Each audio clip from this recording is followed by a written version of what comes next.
우리 찬양팀을 보면서 설교를 짧게 해야겠다. 그쵸? 네, 상황에 맞게. 네. 하루 종일 예배드리니까 우리 찬양팀원들이 아주 최선을 다해서 지금 했는데, 이제는 약간. 네.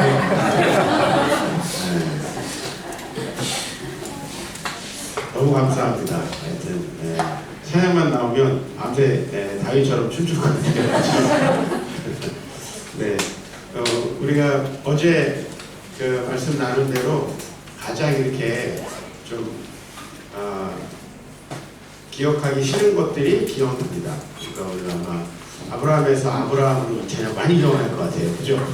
네. 함께 우리 또 좋은 이 찬양으로 영광 돌리게 해주셔서 감사하고, 저도 악보를 챙겼어요. 한국 가서 많이 찬양하고, 또 잊지 않게 해주시려고 또 이렇게 기원하게 해주셔서 감사합니다.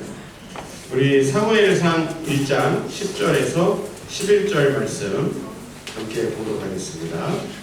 사무엘상 1장 10절에서 11절 우리 같이 한 목소리로 봉독합니다. 한나가 마음이 괴로워서 여호와께 기도하고 통곡하며 소원하여 이르되 만군의 여호와여, 만일 주의 여름의 고통을 돌보시고 나를 기억하사 주의 여름을 잊지 아니하시고 주의 여름으로 인해 아들을 주시면 내가 그의 평생에 그를 여호와께 드리고 삭도를 그의 머리에 대지 아니하겠나이다. 아멘. 할렐루야. 네, 2010년 벌써 거의 15년 가까이 되어 가는데요. 청소년들 해외에서 이렇게 조기 유학 간 청소년들을 대상으로 유스코스타라는 집회가 있어요. 아마 이쪽도 있을 것 같은데, 유스코스타 밴쿠버에 가게 됐습니다. 한국에서 청소년들만 보다가 이제 해외에서 이렇게 유학하고 있는 청소년들을 처음 만나가지고 어떤 고민이 있을까, 이런 것들에 대해서 굉장히 좀 배우고자 하는 마음, 또 이해하고자 하는 마음으로 갔는데, 사실은 그냥 한국에서 이렇게 바라보는 입장에서 캐나다에서 어렸을 때부터 공부하는 기회를 얻는다는 거는 되게 좋지 않을까, 이제 이런 막연한 생각도 좀 하고, 그 다음에 또 이제 한국에서 바라보는 입장에서 그래도 부유하고 여유가 있으니까 그곳을 갔겠지, 그런 생각도 하고, 정확한 정보가 잘 없는 상태에서 갔는데, 이제 묵금토 3일간 코스타가 진행이 이렇게 됐고, 그리고 그 기간 동안에 이 아이들이 뭔가 되게 힘든 게 많다라는 걸 알게 됐어요. 그래서 예배하는 중에 막 거의 반쯤 실신하는 아이들도 있고, 그 다음에 막 정말 목 놓아서 울면서 이렇게 목사님들이 이제 각 교회에서 이렇게 청소년들을 데리고 오는데, 목사님들과 밖에 나가서 막 안정을 취하고 이런 그 청소년들도 있었어요. 그래서 이제 주일날에 주님의 영광교회라고 이제 그 밴쿠버에 있는 좀 큰 교회에서 청소년 부에서 설교를 하게 됐습니다. 보통 이제 그게 좀 전통인 것 같아요. 이렇게 토요일까지 있으면 어차피 한국에 주일날 못 오니까 주일날 이제 그 설교를 하는데, 한 청소년들이 100명 좀 넘게 이렇게 모였던 것 같습니다. 좀 즉흥적으로 선생님들께 A4 용지를 준비해 달라고 해가지고 다 한 장씩 나눠주고요. 그 다음에 본인이 바꾸고 싶은 것을 한번 적어보라, 이렇게 했습니다. 뭘 적었을 것 같습니까, 여러분? 2010년에 캐나다 밴쿠버에서 조기 유학이겠죠. 조기 유학하고 있는 청소년들, 한국 청소년들입니다. 뭘 바꾸고 싶다고 했을 것 같아요? 네? 외모. 외모요? 네. 맞습니다. 외모 셋 중에 하나. 이제 그 셋 중에 하나로 거의 대부분의 이제 형제 자매들이 외모를 썼고요. 또 두 가지가 남았습니다. 외모 좀 쉬운 거고요. 어떤? 네? 크게 살고 있는 곳을 한국으로 바꿨으면 좋겠다. 비슷해요. 비슷한데 나라를 바꾸고 싶다. 아마 정체성에 많은 혼란이 있겠죠. 그래서 아마 그런 생각했던 것 같아요. 저희 막내가 항상 가끔가다 그런 얘기 하거든요. 내가 다시 아기가 돼가지고 엄마 뱃속에 들어가서 다시 나오고 싶다. 나는 왜 우리 엄마한테 안 태어났나, 그런 얘기를 우리 아들이 하는데, 이 아이들도 아마 거기에서 그쪽 사람들과 좀 다르다는 취급을 받으면서 아마도 나라를 바꾸고 싶다. 그래서 이제 뭐 그렇게 이야기했고요. 비슷한 이야기이고요. 또 하나가 남았습니다. 뭘 바꾸고 싶다고 했을까요? 예? 그때 같이 계셨던 거 아니에요? 네, 부모를 바꾸고 싶다고 거의 대부분 아이들이 이야기했습니다. 그러니까 뭐 부모를 바꾸고 싶다는 건 한국에 있는 아이들도 많이 할 거예요. 근데 제가 볼 때 그렇게 퍼센테이지가 높진 않을 것 같은데, 아마도 본인이 가고 싶지 않은데 거기를 간 애들이 대부분이었고, 또 부모님이 같이 안 간 경우도 상당히 많이 있더라고요. 홈스테이 같은 걸 되게 시키면서. 그러니까 어떤 이유로 그곳에 왔는지 모르지만은 저도 굉장히 충격을 받은 것은, 뭐 외모를 바꾸고 싶다라는 건 뭐 저도 굉장히 큰 소망이었기 때문에 여러분들이 이제 지금 보고 있는 제가 제 인생에서 가장 잘생긴 저예요. 제가 50 좀 넘었는데 사실 청소년기에는 상당히 심각했고요. 군대에 갔을 때는 거의 부장공비 수준으로 이렇게 그때 남아있는 사진들이 지금도 저희 교회 성도들에게 굉장히 가끔 재미예요. 그리고 이제 저하고 제가 이제 지금은 약간 펌을 한 상태인데, 이 어떤 현대 문명의 도움을 받지 않았던 상태, 제 목회 초기 상태의 사진들은 항상 이제 우리 성도들이 가끔 이렇게 저희 교회 밴드에다 올려가지고 이렇게 과거 사진 올리고 가끔 이렇게 서로 폭로하는 이런 사진들인데, 그거 우리가 쉽게 이해할 수 있지만 하여튼 국가를 바꿔야 된다는 걸 이제 제가 한국에서는 좀 생각을 못 해봤던 것이고, 부모님을 바꿔야 되겠다, 뭐 저도 가난하게 자랐고 했지만 그냥 저는 부모님의 사랑을 많이 받고 자란 입장에서 그것도 굉장히 저에게는 충격이었습니다. 이걸 어떻게 해야 될지 모르겠는 거예요. 이제 저도 좀 예상하지 못하는 결과가 나왔는데, 그 아이들 대부분이 세 가지의 1, 2, 3번 순서는 달랐는데 이 세 가지라는 건 상당히 비슷했어요. 거의 대부분의 아이들.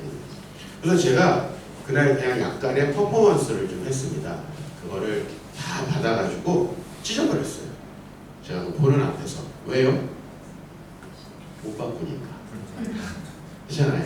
뭐 어떤 분들은 뭐 외모는 바꿀 수 있지 않습니까? 이렇게 얘기하는데, 뭐 그런 거 특수한 경우를 좀 제외하고, 결국은 우리가 제일 바꾸고 싶은 것들은 바꾸기 어렵다, 그런 생각을 했습니다. 그죠? 차라리 뭐 성적을 바꾸고 싶다 그랬으면 공부하면 되잖아요. 그죠? 또 뭐 인간관계를 좀 좋게 하고 싶다, 그럼 뭐 좀 겸손하게 또 프렌들리하게 내 성격을 만들어가면 되잖아요. 근데 사실 뭐 외모, 또 부모, 또 국가, 이런 것들을 바꾸고 싶어하는 사람이 얼마나 행복하지 않겠나. 그죠? 그리고 이거를 못 바꾼다라고 전제하고, 왜? 이거는 거의 하나님이 주신 거 아닌가요? 그죠? 물론 이제 제가 제 얼굴을 하나님이 주셨다라는 걸 인정하는 게 되게 오랜 시간이 걸렸습니다만은, 그리고 저희 동생이 또 저하고는 좀 다르게 사춘기 때 굉장히 잘생기게 성장을 했어요. 어렸을 때 비슷했는데 달라졌다 지금 늙어가지고 다시 비슷해지고 있는 상태. 그래가지고 제가 참 나이 먹는다는 건 좋은 것이다, 뭐 이렇게 생각하고 요새 살아가는데요. 저희 교회에 이제 오는 새 가족들이 가끔 제가 없는데 저를 봤다라고 하는 경우가 있어요. 제가 그 주간에 한국에 없었는데 제 동생을 보고 이제 한 얘기이고요. 그 정도로 이제 비슷해져가지고 저는 굉장히 이제 감사한 하루하루. 동생은 좀 느낌이 다를 것 같아요. 사실 저와 여러분들이 지금 가지고 있는 어떤 삶의 조건들에 대해서 좀 생각을 해보려고 합니다. 우리가 가지고 있는 삶의 조건들 중에서 바꿀 수 있는 게 있고 바꿀 수 없는 게 있고, 그 바꿀 수 없는 것들을 계속 바꾸려고 할 때 그것이 정말 우리의 신앙에 어떤 영향을 미치는가. 우리가 한나를 오늘 보면 오늘 2절 말씀에 한나에게는 분인나에게는 자식이 있고 한나에게는 자식이 없었다 하면서 오늘 본문이 시작이 되죠. 그죠? 자녀라는 것도 글쎄요, 현대 과학을 통해서는 우리가 뭐 만들 수 있는 것 아닌가 이렇게 생각을 하는데 저희 교회도 그 불임 부부가 상당히 많습니다. 왜 그런지 모르지만은 요새 그 현대 부부들 중에서 정말 불임이 상당히 많더라고요. 저희 교회도 마찬가지고 또 여러 의학적인 도움을 받으면 다 될 것 같지만 실제로 저희 교회를 국한해서는 의료적인 도움을 받아도 안 되는 경우가 훨씬 많더라고요. 네, 되는 경우보다. 또 어떤 분은 의료의 도움을 받아서 안 됐는데 교회를 나와서 몇 년 있다가 자연 임신이 돼가지고 저희 교회가 뭐 애를 잘 낳는 어떤 그런 명당 교회냐 뭐 이런 그래가지고 전혀 아니다. 제가 그렇게 이제 이야기도 했는데 그런 경우도 있고요. 하여튼 그 생명의 신비는 우리가 어떻게 할 수 없는 것 같습니다. 근데 이제 이 분인나에게는 자식이 있고 한나에게 자식이 없었는데 이 두 사람이 자식이 있고 없음으로 어떤 식으로 이 가정이 이루어졌냐면 7절에 보면은 한나가 여호와의 집에 올라갈 때마다 이제 남편이 그같이 하매라고 했어요. 이 남편이 그같이 하매라고 하는 건 이제 남편은 한나와 분인나를 둘 다 배려해야 되는데 한나는 자녀가 없잖아요. 그러니까 한나에게 재물의 분기, 화목제물을 드릴 때 그 화목제물은 제물을 드리는 사람들과 그리고 그 양에 따라서는 주변에 있는 사람들과 함께 나눠서 먹어야 되는데 그 제물의 분깃을 한나에게 훨씬 많이 줬다는 겁니다. 그러니까 사실은 상식적으로는 맞지 않죠. 분인나와 그 자녀들에게 더 많이 줘야 되는데 한나에게 많이 줬다. 그러니까 쉽게 말하면 마음에 있는 한이나 또 마음이 힘들겠죠. 자녀가 없어서 그걸 고려했고 분인나는 어떻게 했습니까? 그를 격분시켰다. 즉 분인나는 자녀를 통해서 한나를 더욱 속상하게 하고 이게 일종의 말하면 우리가 뭔가를 갖게 됐을 때 많이 나타나는 현상이죠. 내가 부유하게 됐을 때 하나님께서 나에게 많은 것을 주셨구나. 참 이것을 가지고 나눠야겠다. 그런 생각보다는 주로 과시하고 주변 사람들을 좀 열등감 느끼게 하는 경우가 많지 않습니까? 어떻습니까? 뭐 여러분들 아닐지 모르지만 그리고 또 반대로 말하면 그것이 나에게 없을 때는 열등감을 느끼고 상처를 받고 이렇게 살아가지 않느냐 하는 거죠. 그러니까 이 자녀가 없음으로써 지금 한나는 계속해서 하나님을 원망하고 그리고 불평하고 괴로운 삶을 살아가고요. 아이가 있는 분인나는 그 아이를 통해서 한나를 더욱 괴롭게 하는 이런 삶입니다. 어떻게 보면은요, 우월감과 열등감이라는 것은 항상 혼재하는 것 같아요. 내가 무엇인가를 갖기를 원하는 이유가 뭔가. 여러분들 우리 청소년들도 여기 있는데 내가 성적이 좋게 되려는 이유가 뭔가. 내가 좀 더 돈이 많으려는 이유는 뭔가. 우리 자녀가 좀 더 잘 됐으면 하고 바라는 이유는 뭔가 라고 했을 때 많은 경우에 있어서 내가 열등감에서 벗어나서 우월감으로 가고자 하는, 근데 그것은 항상 하나님의 영광을 돌리지 못하는, 어쨌든 이 가정은 한나도 하나님 앞에 영광을 돌리지 못하고 당연히 분인나도 하나님께 영광을 돌리지 못한 채로 매일매일 불행한 일들이 반복이 되고 있습니다. 사실은 저와 여러분들에게 하나님이 모든 것을 다 똑같이 주시면 얼마나 좋을까요? 그런 생각을 한번 해봐요. 우리 성도님들, 목사의 입장에서 성도님들이 정말 잘 되기를 바라거든요. 그게 성도들을 사랑하는 것도 있지만 성도님들이 잘 돼야 목사님들은 좋아요. 그렇죠? 예를 들면 성도님들이 너무나 경제적으로 어려워요. 그래서 맨날 밥을 사줘야 돼요. 목사님 힘들잖아요. 그죠? 근데 성도님들이 너무 잘 돼서 때때로는 밥을 사준다. 이게 더 좋지 않나요? 목사님들에게? 너무 속물적으로 얘기했나요? 성도님들이 아파요. 그리고 병들어요. 그래서 목사님이 그것을 위해서 너무 애쓰고 또 마음 아파해야 돼요. 그리고 병문안 자주 가야 돼요. 이것보다는 건강한 게 훨씬 좋잖아요. 그래서 그런 생각을 해요. 그냥 그런 이유만으로, 우리가 공동체가 된다는 이유만으로 이 목회자는 사실은 모든 성도님들이 다 원하는 바가 이루어지길 사실 소망해요. 그런데 왠지 모르지만 그게 잘 안 됩니다. 그죠? 저희도 아이가 아주 많은 집도 있고 아이가 한 명도 없는 집이 있고, 또 최근에도 저희 교회 열심히 헌신하고, 특별히 저희 교회에 이제 오시면 많은 분들이 저희 교회가 디자인이 되게, 인테리어 디자인이 잘 됐다고 하세요. 이제 그 비결은 제가 전혀 관여를 하지 않고 우리 교회 한 디자이너 자매에게 모든 걸 일임했기 때문인데, 그 자매님도 참 열심히 헌신하고 또 주님 나라를 위해서 애쓰는데, 최근에도 이제 그 자녀를 임신했다가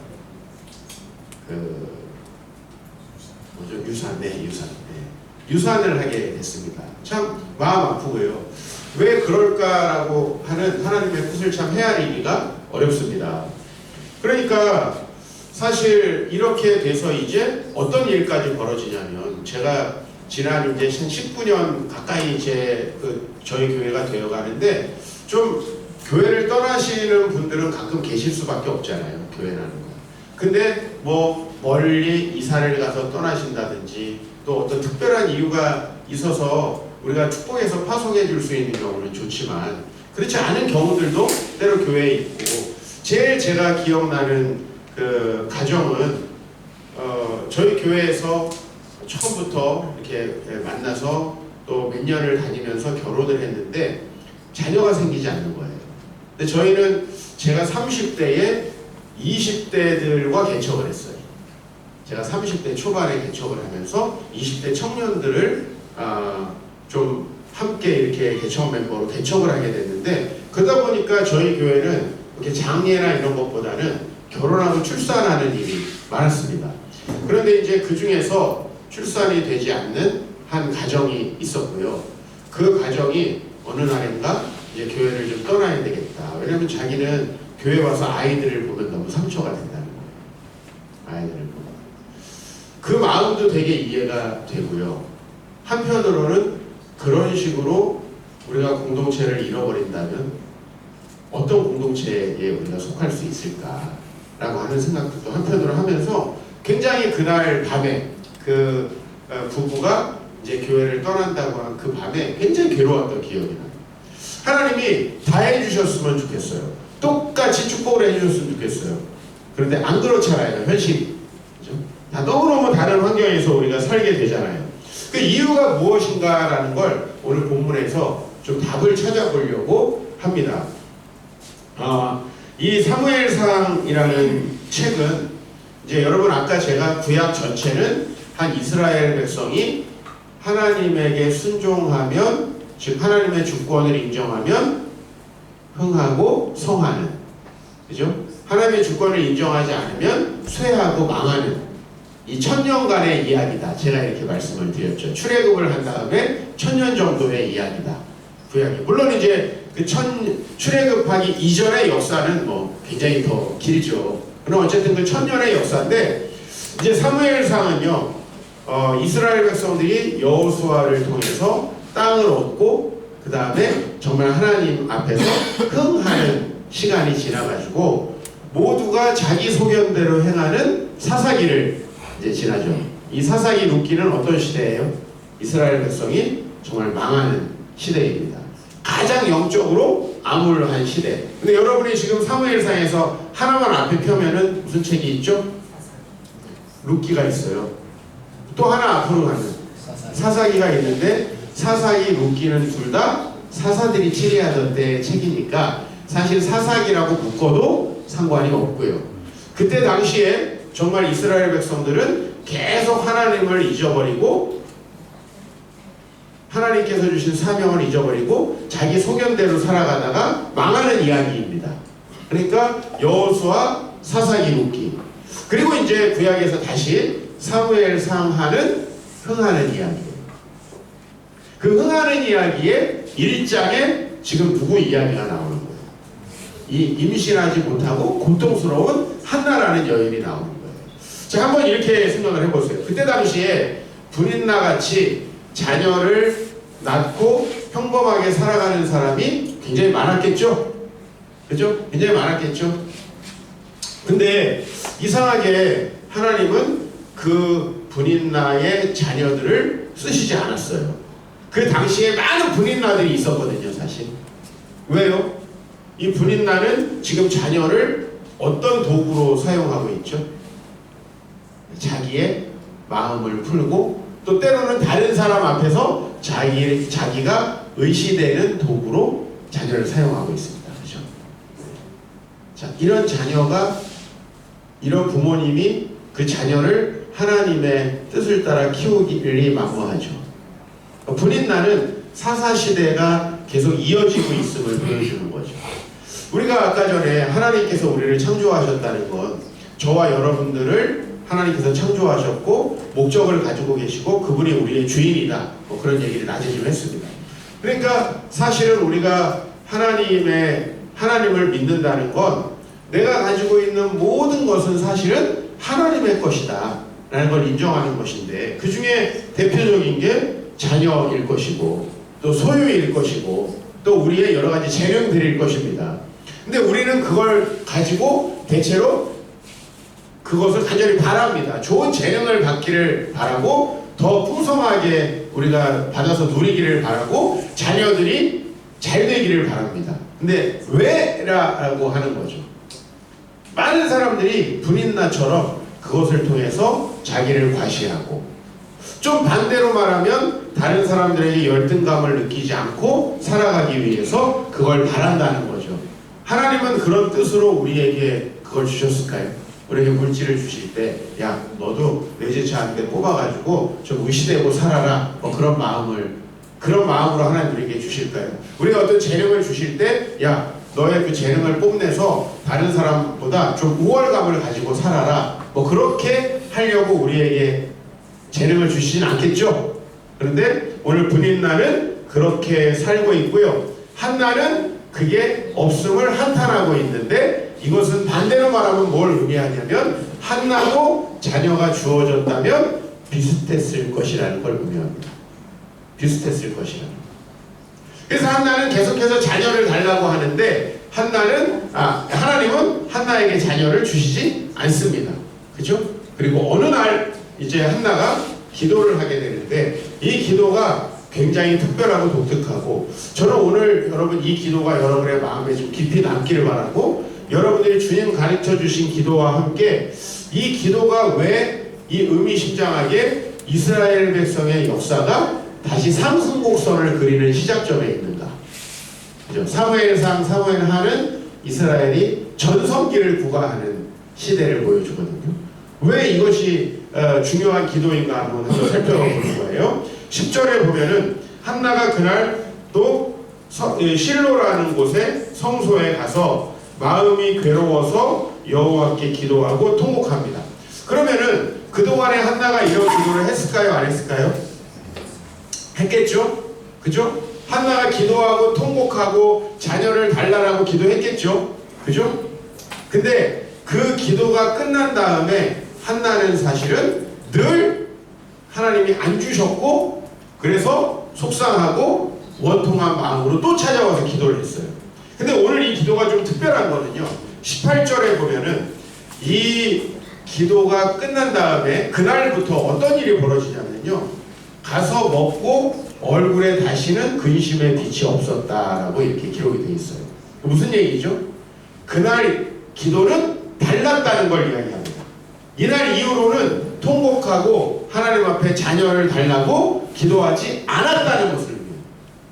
그럼 이날 기도가 뭐가 달랐느냐 하는 거예요. 사실 이날 기도한 다음에도 하나님은 상당 기간 동안 자녀를 주시지 않았고요, 이전에도 자녀를 주시지 않았어요. 근데 이전에는 기도하고 하나님이 들어주시지 않는다고 늘 불평하고 원망하던 한나였거든요. 그런데 이때 기도하는 내용이 좀 다릅니다. 11절을 보면은 서원하여 이르되라고 이렇게 되어 있어요. 여러분 일반적으로 통곡하고 괴롭다는 말과 서원한다는 말은 앞뒤가 안 맞습니다. 여러분 서원이라는 게 뭔지 아시죠? 그죠? 이스라엘 백성들은 나시린으로서 서원을 할 수 있었는데 이 서원은 대체로 감사한 일이 있을 때 합니다. 그래서 이 서원할 때는 어떤 제사를 드리냐면 이스라엘 백성이 이제 제사 종류가 레위기에 보면 5가지가 있거든요. 그죠? 늘 아무 이유 없이 계속 드려야 되는 제사가 있어요. 번제와 소제예요. 이거는 늘 기본적으로 우리가 하나님의 자녀이기 때문에 그 하나님께 감사함으로 드리는 제사예요.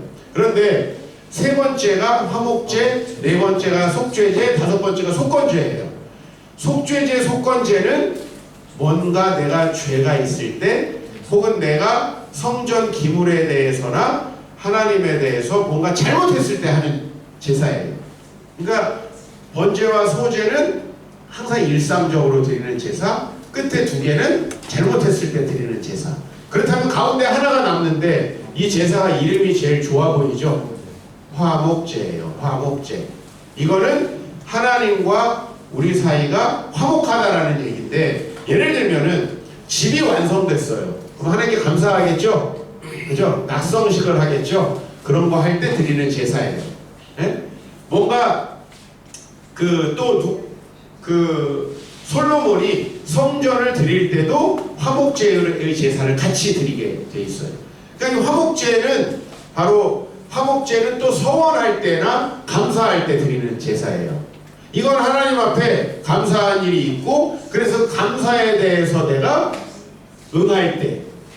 그러나 한나는 지금 감사할 일이 전혀 없잖아요. 한나는 전혀 뭘 받은 게 없잖아요. 근데 지금 한나가 서원을 하고 있다라는 점에 우리가 좀 주목을 해봐야 된다라는 거예요. 원래는 어떻게 기도했을 거라고요? 왜 저는 자녀를 안 주십니까? 하고 밤새 통곡하다가, 그죠? 기도를 오래 하시는 분들 중에 이런 분들이 되게 많으세요. 그죠? 원통하고 걱정되고 또 염려되고 또 간절해서 계속 기도 시간이 길어지는 거예요. 그죠? 물론 기도를 길게 하는 건 나쁜 게 아니에요. 근데 그런 종류의 기도와 오늘 이 한나의 기도가 달랐어요. 내용은 어떻죠?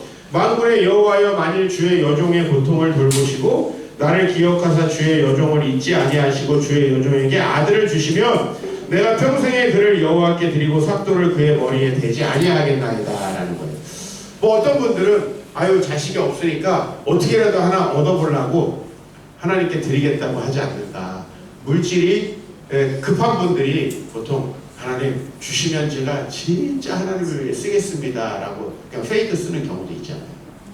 그죠? 그런 기도 아닌가? 라고 우리는 생각할 수 있어요. 근데 이 기도는 그런 기도가 아니죠. 왜요? 이 기도가 끝난 다음에는 한나가 더 이상 이 문제 때문에 괴롭지 않았다는 것. 그죠? 불임나 때문에도 괴롭지 않았다는 것이고요. 그 다음에는 진짜 한나에게 자녀가 주어졌을 때 어떻게 했죠? 이게 얼마나 바라던 자녀예요? 자기의 정말 한을 풀어줄 자녀 아닙니까? 근데 그 자녀를 하나님 앞에 성전에 드리죠? 그죠?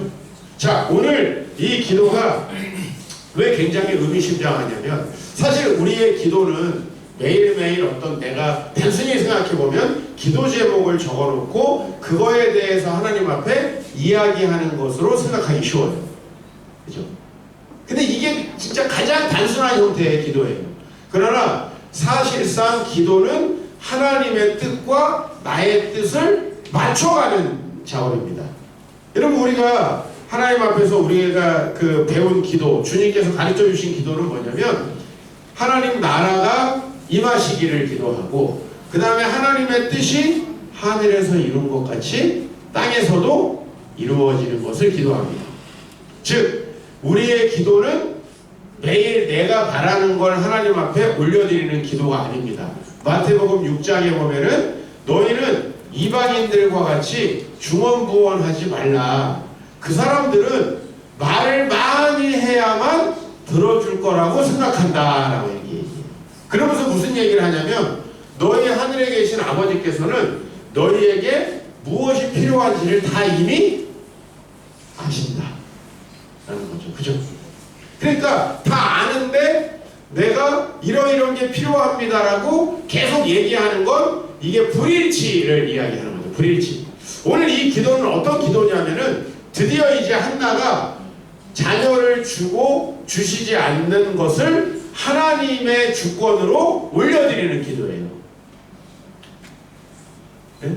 그러니까 안 주셔도 되고 주신다면 그건 원래 누구 거예요? 하나님 것이잖아요. 자, 한번 이렇게 생각해 보자고요. 그러면은 내가 이렇게 하나님 앞에 드리겠다고 하고 낳지 않은 자녀는 하나님이 주신 게 아닌가? 내가 물질을 주시면 하나님 앞에 절반을 드리겠습니다 라고 기도하지 않고 번 돈은 그러면 하나님이 주신 돈이 아닌가? 그렇지 않잖아요. 우리의 모든 것은 아직 하나님이 주셨잖아요. 맞죠? 그런데 우리는 대체로 그것을 하나님의 것이라고 인정하지 않잖아요. 인정하지 않기 때문에 열등감과 우월감이 생기는 거예요. 그죠? 우리 목회자들로 말하면 교회를 부흥시켜 주십시오라고 해요. 근데 교회를 왜 부흥시켜달라고 하는가? 목회자가 나 좀 교회가 부흥해가지고 다른 사람들에게 가오잡으려고, 다른 사람들에게 우리 교회가 커, 이렇게 우리 교회는 좋아, 이렇게 자랑하려고. 만약에 이렇다면 그게 무슨 의미가 있나요? 그렇지 않습니까? 그러니까 이 한나가 오늘 기도하면서 이제 놀라운 변화가 일어난 건 뭐냐면, 하나님, 원래 모든 게 하나님의 것이에요. 한나가 10년 전에 아이를 낳았어도 원래 하나님의 것이고 20년 전에 아이를 낳았어도 하나님의 것입니다. 그렇죠? 맞잖아요. 여러분, 허니문 베이비도 하나님이 주시는 거고 10년 동안 못 낳다가 정말 어렵게 낳아도 하나님이 주신 거잖아요. 한나는 그 결핍을 통해서 무엇을 인정하게 된 거냐면, 내가 하나님께서 주신 내 자녀는 하나님이 주시는 거라는 걸 인정하게 된 거고, 그거는 당연히 하나님의 것이라는 걸 인정하게 된 거죠. 좀 기억나는 경험이 하나 있어요. 제가 청년 때 가르쳤던 민준이라고 하는 제자가 있는데, 이 친구가 아주 스마트하고 하여튼 그 직장, 삼성이라는 직장을 다니고 있었어요. 삼성이 반드시 좋은 직장이다 그렇게 말할 수는 없지만 어쨌든 많은 청년들이 가고 싶은 직장이잖아요. 근데 30대 초반에 이 청년이 아랍 선교사로 하나님께 부름을 받습니다. 아랍 선교사로. 그 부르심에 가장 극렬하게 저항하신 분은 누구냐면 어머니세요. 그 어머니가 이제 권사님이셨는데, 다른 선교사님 주변 분들은 늘 수고한다고 하고 막 굉장히 기뻐하시던 분이세요. 근데 정작 자기 아들, 혹시 백수였으면 어땠을까라는 생각을 한번 해봤어요. 백수였는데 아랍 선교사 간다 그러면 좋아하시지 않았을까. 근데 삼성을 다니던 아들이 아랍 선교사로 부르심을 받았다고 하니까 정말 어머니가 이제 몸져 누우면서 극렬히 반대하셨고, 사실은 이 아이가 결국은 선교를 못 갔습니다. 그냥 한국에 있는 선교 단체 같은 데서 조금씩 간사로 일하면서 이렇게 직장 이외에, 그리고 선교를 못 갔는데요. 모르겠어요. 이제 그렇게 하고 저하고는 연락이 끊어졌어요. 사실은 우리의 모든 것이 하나님의 것이고, 우리는 하나님의 뜻이 이루어지는 것이 가장 좋은 것이라는 것을 믿고 기도하라고 이렇게 배웠습니다. 그죠? 우리가 망하라고 예수님이 그 기도를 우리에게 알려주신 건 아닐 거 아니에요. 그죠? 하나님의 뜻이 하늘에서부터 이루어진 것 같이 이 땅에서도 이루어지기를 원합니다 할 때는 어떤 전제가 깔려 있는 거냐면, 하나님의 뜻이 이루어지는 것이 우리에게 가장 좋은 것이다 라는 전제를 가지고 있죠. 그러나 오늘 여기에 분인나는 그렇게 하지 못했고요. 한나에게는 그 결핍을 줬어요. 사람들에게 결핍을 주시는 이유는 무엇일까라고 생각을 해봅니다. 저에게도 가난이라는 결핍도 있었고 여러 가지 결핍이 있었는데, 하나님은 왜 결핍을 주셨을까? 또 그렇게 모든 은혜를 다 누렸던 사도 바울도 결핍이 있었죠. 그 사람에게는 아마도 학자들은 심한 안질이었을 것이라고 생각을 하거든요. 눈병, 근데 그 눈병을 가지고 너무 고통스러워서 하나님 앞에 기도했는데 내 은혜가 되게 족하다 하면서 안 고쳐주셨죠? 그죠? 때로 왜 하나님이 이러실까라고 하는 거예요. 이걸 반대로 한번 뒤집어 보면 그 일이 없이 만약에 우리에게 원하는 모든 것들이 주어진다면 어떤 일이 벌어질까? 우리는 그걸 가지고 얼마나 자랑하고 얼마나 많은 죄를 질까에 대해서 한번 생각해 볼 수가 있을 것 같아요. 그 인물이 바로 브린나죠. 한나는 오늘 이 기도를 통해서 원래도 자녀는 하나님의 것이라고 우리는 전부 다 교리상으로는 알고 있습니다. 그러나 그 결핍을 통해서 자녀가 정말 하나님의 것이기 때문에 자녀를 주신다면 당연히 그 자녀는 하나님께 드려야 한다. 물론 하나님께서 그 아이를 쓰는 방식은 되게 다양할 거예요. 그렇죠? 그러나 어쨌든 한나는 그 자녀를 하나님 앞에 드렸습니다. 그리고 여러분 잘 알다시피 이제 그 자녀가 누구죠? 사무엘이고요. 사무엘은 이제 사무엘상 7장에 보면은 이스라엘 백성들의 부흥을 이끄는, 그죠? 그 미스바 성회를 이끈 주인공이 됩니다. 즉 역사를 바꾸는 인물이 된다는 거죠. 아마 그렇지 않고 한나에게 하나님께서 사무엘을 일찍 주셨다면 한나는 어떻게 했을까요? 브린나와 비슷한 삶을 살았을 거라고 추측이 됩니다. 그죠? 브린나와 비슷하게. 그게 원래 우리거든요. 내가 가지고 있는 거 자랑하고 없으면 열등감 느끼고, 내가 가지고 있는 거 좋으면 무시하고 그거 없으면 그 결핍을 좀 채우려고 하고, 그런 것들이 우리의 모습이기 때문에 사실은 하나님께서 우리에게 너무나 많은 것으로 축복하심에도 불구하고 우리는 그것을 감사함으로 누리지 못하잖아요. 많은 우리 1세대, 적어도 산업화 시대를 겪었던 우리 어르신들은, 좀 시니어 성도님들은 한국 사회가 얼마나 좋아졌는지에 대해서 격세지감하실 겁니다. 근데 지금 우리 청년들이 그것을 하나님이 우리나라를 풍요롭게 하시고 정말 우리나라 이렇게 행복하게 하시고 나에게도 이렇게 풍성한 걸 주셨으니까 하나님께 영광을 돌려야지 하는 그런 얘기 들어보셨습니까? 전 목회하면서 한 번도 들어보지 못했어요. 아프니까 청춘이다. 너네만 아프냐? 우리도 아프다. 이런 얘기를 청년들이 하고 있어요. 그죠? 그리고 이제 이 청년들은 풍요로운데, 굉장히 한국이 풍요로워진 것은 사실은 이건 뭐 객관적으로 사실이잖아요. 무슨 우리가 정신승리하고 있는 거 아니잖아요. 유럽 여러 나라들과 GDP가 상당히 비슷해졌잖아요. 그런데도 불구하고 우리 청년들은 늘 부족하다고 하고 없다고 하고 그리고 너무나 불행한 나라에 살고 있다라고 합니다. 여러분, 우리에게 좋은 게 주어졌을 때 이게 바로 우리의 반응 아닌가요? 그죠? 더 많은 걸 갖지 못해서 불평하고 원망하고. 한나도 동일한 사람이었다는 거예요. 그러나 그 결핍을 통해서 한나는 이제 하나님을 깊이 묵상하게 되는 것입니다. 왜 나에게 이런 어려움이 있을까에 대한 결론으로 이 모든 것은 결국은 하나님이 주시는 것이다. 하나님이 주신 것이 가장 좋다. 모든 것을 하나님이 주시는 것으로 인정할 때 바로 하나님 나라가 온다라는 것이죠. 그래서 사실 역사적으로 성경 역사에서 가장 교육 환경이 안 좋은 사람이 사무엘이었잖아요. 선생님이 누구죠? 엘리예요. 본인 자식도 교육 못 시키는 그 가장 무능한 선지자의 표본인 엘리예요. 자, 선배가 누구죠? 홈리와 비느하스예요. 그죠? 신학교에 갔는데 선배가 누구냐면 사기꾼이에요. 선배가 협착꾼들이에요. 그런 사람들이 선배였어요. 근데 심지어 부모님도 없이 젖된 다음에 성전에 들여졌습니다. 근데 역사상 가장 교육이 제대로 된 애가 사무엘이에요. 그렇죠? 하나님이 그 자녀를 강권적으로 키워주셨다는 거고 이스라엘의 최고의 지도자로 삼으신 거예요. 그리고 그 지도자가 세운 왕이 누굽니까? 바로 이 사무엘상 바로 앞에 있는 룻기의 그 이방 여인 룻의 아들인 다윗이죠. 룻의 자손 오벳에서 이새가 나오고 다윗이 나오잖아요.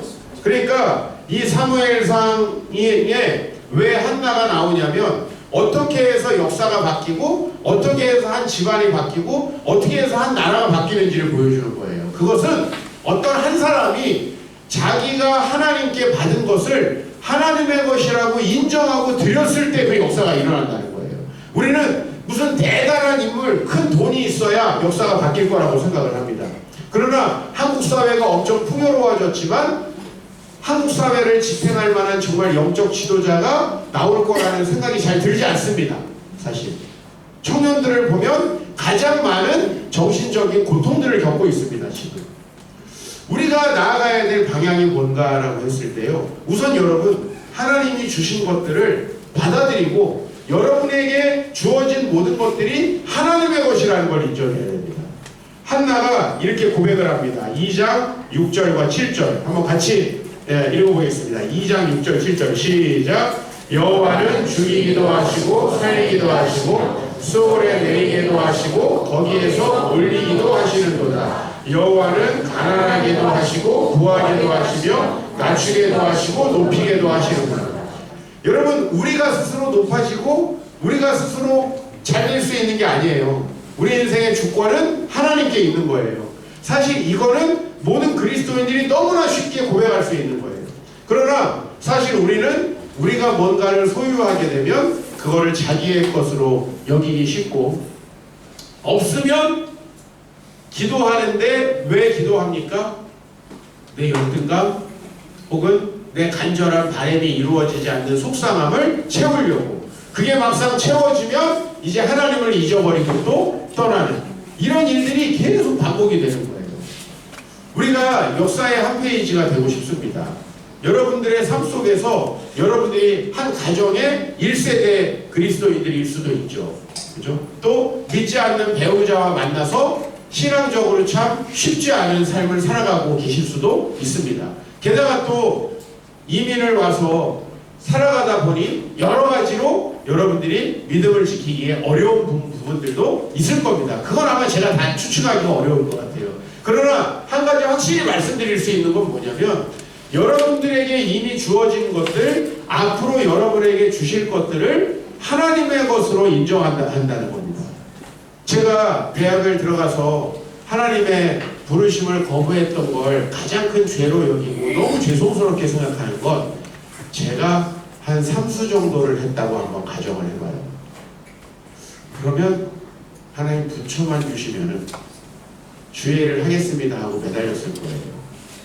그러나 왜 하나님이 그냥 붙여주시면 배신을 하죠? 저한테 물어보는 거예요. 왜 우린 배신하죠?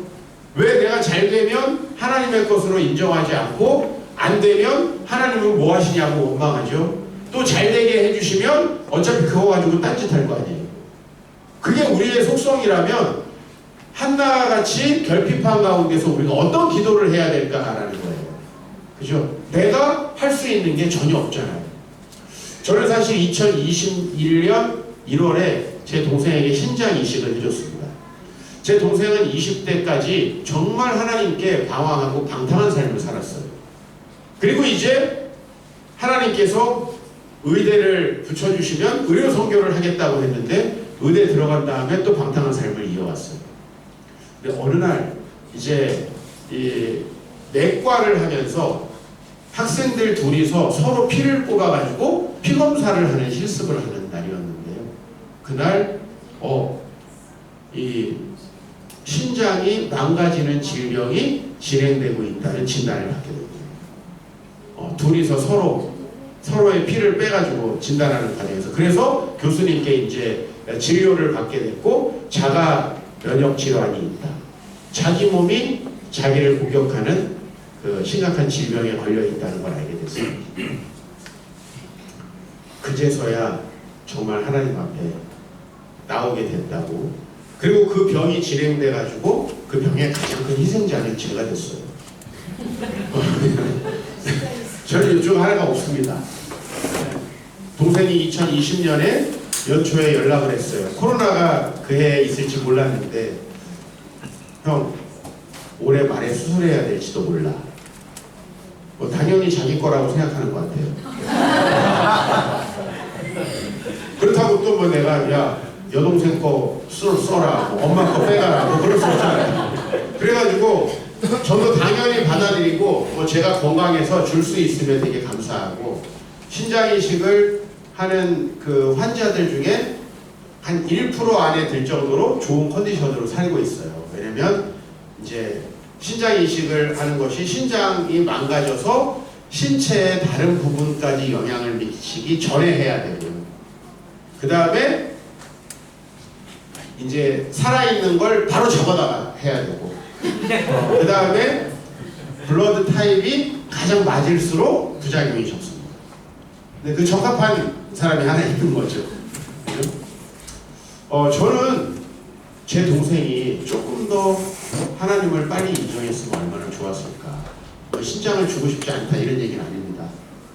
그건 아니고 저도 안 줄 수 있었겠죠. 같이 목회자 자녀로 자랐지만 제 동생은 정말 오랫동안 좀 방황을 했습니다. 그리고 하나님을 멀리하고 살았고요. 그래서 결국에는 그 큰 질병을 얻고 또 아버지가 돌아가시고 나서야 이제 하나님께 두 손 들고 돌아와서 지금은 어쨌든 저희 교회 이제 장로로 열심히 봉사를 하고 사실 많은 성도들을 열심히 도와주고 있는데 항상 좀 아쉬운 마음이 있어요. 좀 일찍 하나님께 돌아갔다면 내가 배를 가르지 않을 수도 있지 않았나, 그런 생각을 하고요. 어쨌든 줄 수 있어서 감사하지만 자가 면역 질환이라는 건 우리 인간이 어떻게 할 수가 없잖아요. 고칠 수가 없어요. 내가 내 몸의 장기를 적으로 인식해서 파괴하는 거예요. 이걸 어떻게 고칩니까? 그러니까 하나님께 돌아가는 것밖에 방법이 없구나. 감사하게도 하여튼 그 질병을 가진 사람들 치고는 정말 건강하게 살고 있고요. 이렇게 몸이 전혀 망가지지 않은 상태로 수술을 받아서 그런지 주변 사람들이 봤을 때는 그런 병이 있을 거라고 생각도 못할 정도로 컨디션은 지금 좋습니다. 그러나 어쨌든 그런 과정에서 참 많은 걸 느낍니다. 제 인생 하나님의 것이 당연한 것인데, 또 저에게 하나님께서 물질을 주셨다면 그것도 하나님의 것이 당연한데, 저에게 어떤 재능을 주셨다면 그것이 하나님의 것이 당연한데, 우리는 보통 그걸 잃어버릴 때까지 그걸 잘 하나님의 것으로 인정하지 못하고요. 자기에게 결핍된 것만을 계속 간절히 구합니다. 근데 그것은 하나님이 기뻐하시는 기도가 아니에요. 왜 하나님이 나에게 이런 일을 주셨을까? 여러분도 혹시 바꾸고 싶은 게 있으신가요? 밴쿠버 우리 청소년들처럼 혹시 정말 간절히 내가 이런 게 있었으면 얼마나 좋을까, 왜 나한테는 이런 게 안 줬을까 하는 게 혹시 여러분에게 있었다면은 하나님 앞에 기도하면서 모든 게 결국은 하나님의 것입니다 라고 하는 기도를 하나님께서 바라고 계신다는 사실을 꼭 기억하면 좋겠어요. 결국 우리의 기도의 최고봉은 뭐냐? 나의 품은 뜻 주의 뜻같이 되게 하여 주소서. 내가 품은 뜻이 하나님의 뜻과 일치하게 되는 겁니다. 하나님과 내가 거의 일체감을 갖는 거죠. 그럼 여러분을 이제 하나님이 놀랍게 사용하시는 도구가 됩니다. 한나가 왜 그런 도구가 될 수 있었냐면 그 당시에 수많은 여성들이 많은 자녀를 갖고 있었지만 그것은 바로 어머니의 한을 푸는 대상이거나 어머니의 어떤 마음을 채워주는 대상이었다는 거예요. 그런데 한나는 그러지 않기로 결단한 거죠. 자녀를 하나님의 것이라고 인정하고 키우기 시작한 거죠. 그랬을 때 그 좋지 않은 교육 환경도 아무 문제가 되지 않는다는 것을 성경이 증거하고 있는 것입니다. 저는 강남에서 서초동에서 이렇게 교회를 개척해서 있습니다. 그리고 제가 서초동에서 사역한 지 12년 만에 이제 서초동으로 이사를 하게 됐습니다. 근데 갔더니 학생들이 정말 많아요. 그 주변의 다른 동에 비해서 학급당 학생 수가 2배 이상 많아요. 사람들이 전부 다 거기로 데려오면 뭔가 좋은 교육이 있을 거라고 생각하는 것 같아요. 그리고 그 동사무소에서도 위장 전입이 아닌가 다 지문을 직접 조사가 나옵니다. 학교에 전학을 하면은 집으로 조사가 나와요. 많은 사람들이 그렇게 하면 더 좋은 교육을 할 수 있을 거라고 생각하고 그렇게 하면 자녀가 더 나아질 거라고 생각하는 거예요. 그런데 오늘 한나의 이 대단한 교훈을 줍니다. 하나님께서 자녀를 지켜주셔야 되고 하나님께서 키워주셔야 한다는 거. 그것은 바로 단순히 자녀를 잘 키워주십시오라고 하는 기도 때문이 아니라 그 자녀를 하나님께 드리는 그 믿음 때문이라고 하는 것을 우리가 좀 알 수 있습니다. 여러분 정말 하나님을 신뢰한다는 건요. 그래서 이 모든 것의 주인이 하나님이시고 그분이 나를 다스리실 때 그것이 가장 나에게 아름다운 삶이라는 걸 인정했을 때 일어나는 일이고 그랬을 때 한나는 정말 역사에 남는 인물이 됐죠. 그죠? 그가 자녀가 없어서 계속 불평하고 원망하다가 인생이 끝났다면 이런 일은 벌어지지 않겠죠. 그러나 그는 그 자녀가 없는 그 결핍 속에서 모든 것의 주인이 하나님을 인정하는 거죠. 우리가 언제 하나님이 좀 간절한가요? 내 뜻대로 안 될 때 간절하지 않나요? 내 뜻대로 인생이 되어가면 교만해지지 않나요? 그때로부터 하나님과 멀어지지 않나요? 그래서 여러분 뭔가 결핍되고 부족한 게 있을 때 하나님과 가까워질 수 있는 기회라는 거예요. 바로 그때 하나님 앞에 여러분의 주권을 올려드릴 수 있는 기회고 그렇게 여러분이 주권을 하나님께 올려드리면 놀라운 일이 벌어진다. 이거를 경험하는 게 사실은 기독교 신앙이고 하나님을 증거한다는 건 뭡니까? 여러분들이 어느 날 임사체험을 해가지고 내가 죽었다 살아났는데 하나님이 보이더라. 천국에 가니까 엄청 화려한 집이 이렇게 마련되어 있더라. 뭐 그런 얘기하는 게 하나님 증거하는 게 아니고요. 하나님 증거한다는 건 내가 하나님의 뜻을 그분의 주권을 인정하고 나니까 하나님께서 나에게 이렇게 역사하시더라라는 걸 경험하고 그 이야기를 하는 거예요. 이게 바로 하나님을 증거하는 거예요. 왜? 우리가 하나님을 직접 본다는 건 가끔 가다가 사실 우리만의 생각일 수 있거든요. 우리만의 이상한 체험일 수 있거든요. 그러나 우리가 정말 하나님의 뜻, 그분의 계획을 인정하고 그분 앞에 나아가서 그분이 나의 주인이시라는 걸 인정하고 살아가면서 놀라운 일이 일어난다면 그래서 저는 이 사무엘상을 너무너무 좋아합니다. 왜냐하면 이 이야기를 통해서 이제 사사기의 그 암흑시대가 끝나고 이스라엘이 뒤바뀌는 것이죠. 여러분이 여러분의 자녀, 혹시 여러분의 물질, 여러분의 재능 무엇인가가 있다면 그것이 하나님의 것임을 꼭 인정하시고요. 하나님 이거를 사용해 주십시오라고 꼭 기도하십시오. 저도 딱 30년 전에 군대에서 하나님을 만난 그 뜨거운 밤이 있습니다. 그 밤이 되기까지 저는 한 3년 정도 제 마음대로 한번 살아봤습니다. 제 재능을 가지고 이 세상에서 성공해 보려고 하는 제 이름을 높이려는 삶을 살아봤는데요. 오히려 제 마음에 하나님이 없고 나니까 어찌나 공허하고 외롭고 제 마음이 병드는지요. 도대체 제가 제 마음을 통제할 수 없는 그런 상태를 제가 느꼈습니다. 그래서 군대에 가서 정말 하나님을 만나기를 소망했고 그리고 하나님께 제 인생을 바치고자 하는 그런 열망이 생겼는데 어느 날 밤에 하나님이 저를 만나주셨고 사실 군대 교회 어떻습니까? 찬양팀도 없고 자매도 없고 목사님도 없고 우리는 대대교회라서 아무것도 없어요. 네. 정말 우리끼리 모여서 예배드리는 그런 정말 초라한 교회고 그리고 또 그 교회에 온 사람들 예배드리려고 온 사람 반 고참들을 피해서 자려고 온 사람 반 은혜 받기 어려운 환경이었어요. 근데 그 중에 어떤 하루 1994년 가을쯤에 하나님께서 저를 만나주셨고 그날 저는 제 남은 인생은 하나님이 쓰시는 대로 살겠습니다 라고 정말 간절하게 기도하고 제 자신을 드렸고요. 그날은 그 이전과 그 이후가 확연히 달라지는 날이고 제 자신이 정말 새롭게 태어난 날이기도 하고요. 그리고 하나님께서 저에게 놀라운 축복을 내려주시기 시작한 날이기도 합니다. 그 이후에도 저는 때때로 제 것을 하나님의 것으로 인정하는 데 실패하기도 합니다. 그러나 한 가지 확실한 게 있어요.